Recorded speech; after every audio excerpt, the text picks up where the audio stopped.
When I arrived in India a few weeks ago, I'll tell you a little story.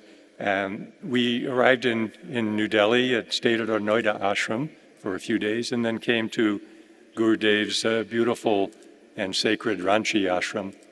And shortly after getting there, I was asked to speak with a news crew, media crew, who wanted to ask some questions about Guruji's teachings and the state of the world today. And this reporter, no doubt was coming with, I should say, an accumulated list or consciousness of all the difficult things that all of us have gone through, the whole world has gone through during this pandemic that's impacted millions of souls emotionally, physically, financially, and still that feeling of uncertainty, it persists in many quarters, isn't it? So she wanted to talk about that, and she was bringing up and asking, she said, Swamiji, the stress of modern life, the mad rush of material pursuits, and the negative and inharmonious emotions that seem to color so much of our social fabric today. And then we have the influence of these new forms of social media and online connection that our young people in particular seem to be so influenced by, so much a part of their, I should say, encroaching, if they're not careful, encroaching on that divine freedom,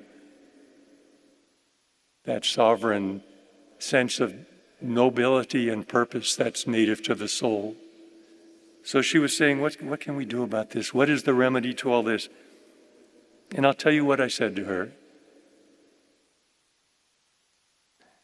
I said, yes, life is complex. Life is difficult. No doubt about it. And yet ultimately it's very simple in this sense that we, each one of us, we have the choice. We can choose either to be a victim or we can choose to be a conqueror. We can choose to be a victim or we can choose to be a conqueror. To be a conqueror, what does that mean? It means to be able, as our Guru said so memorably, to stand unshaken amidst the crash of breaking worlds. To stand unshaken because we have that awareness, we have that consciousness of that infinite resources and divine potentials of the soul to back us up.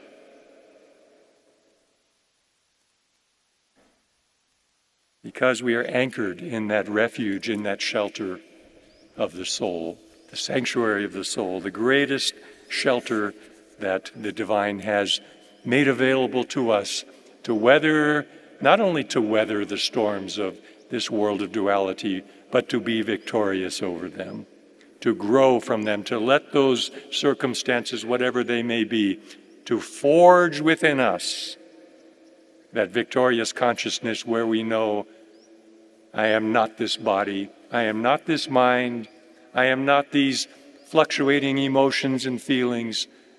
I am that which is eternal. I am that which is victorious. I am the soul, made in the image of God.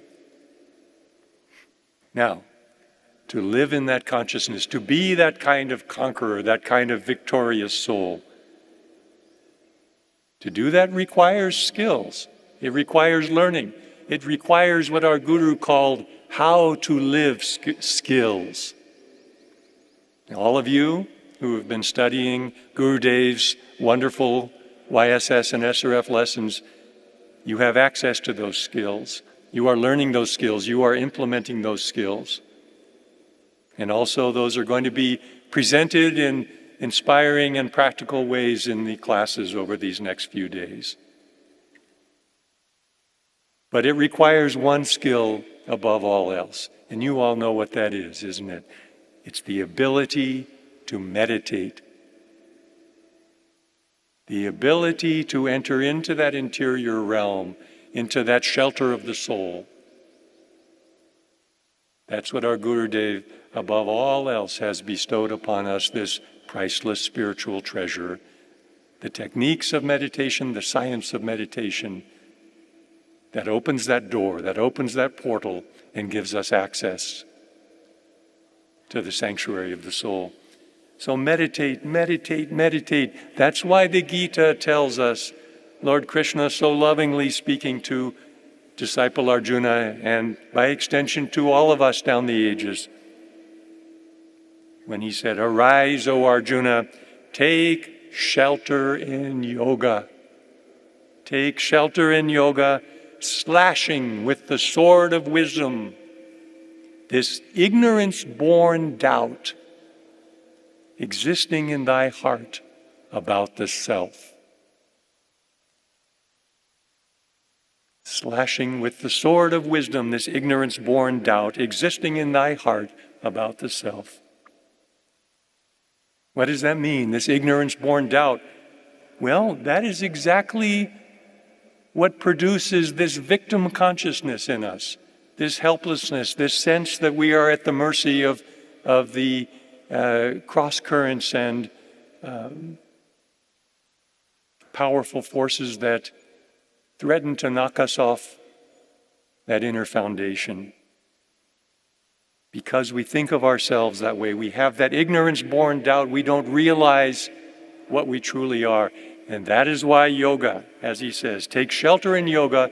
Yoga meaning the science of self-realization, the science of knowing what we really are, knowing what that eternal self living in each one of us consists of, knowing ourselves as divine beings. That is the greatest remedy.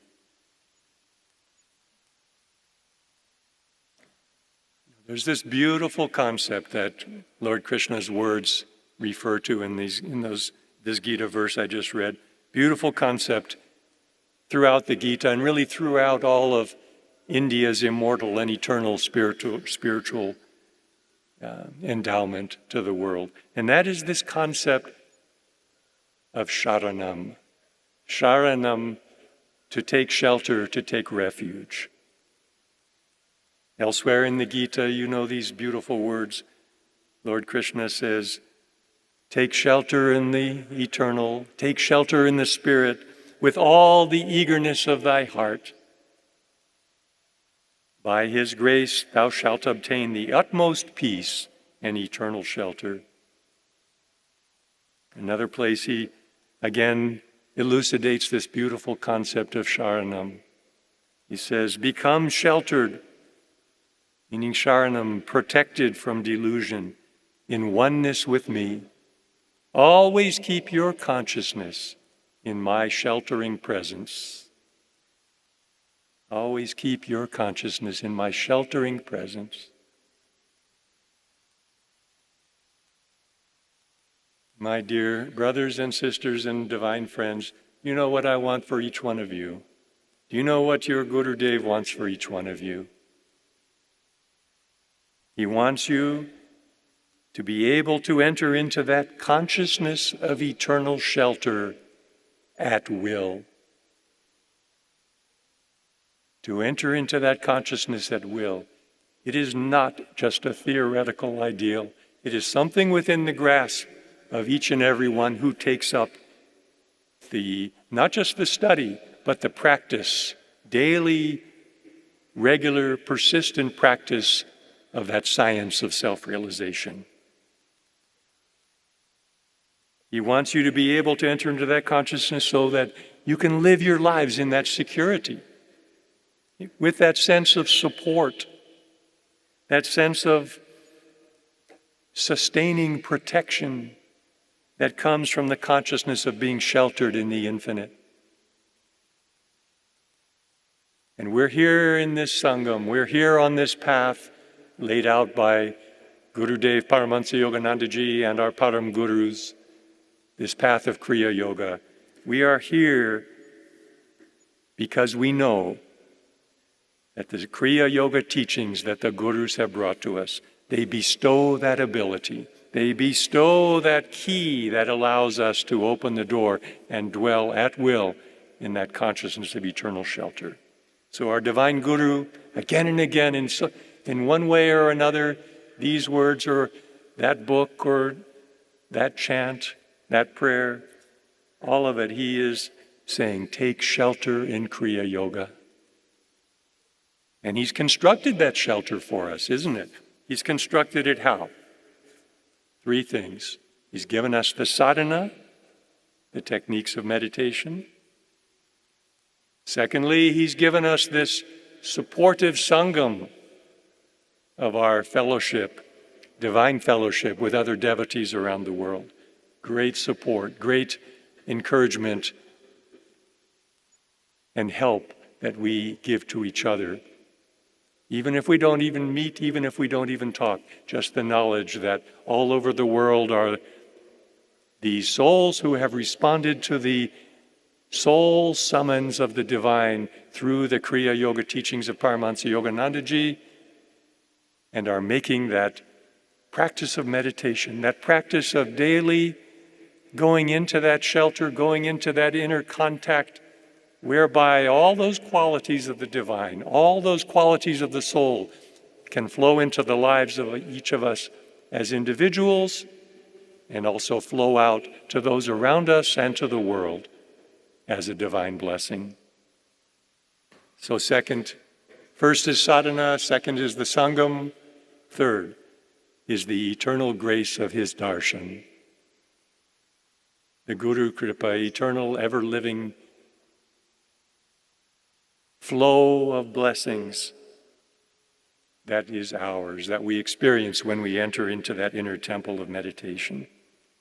Combination of these 3 things, that's what builds, that's what he has used to build this divine shelter of Kriya Yoga that's available to each one of us.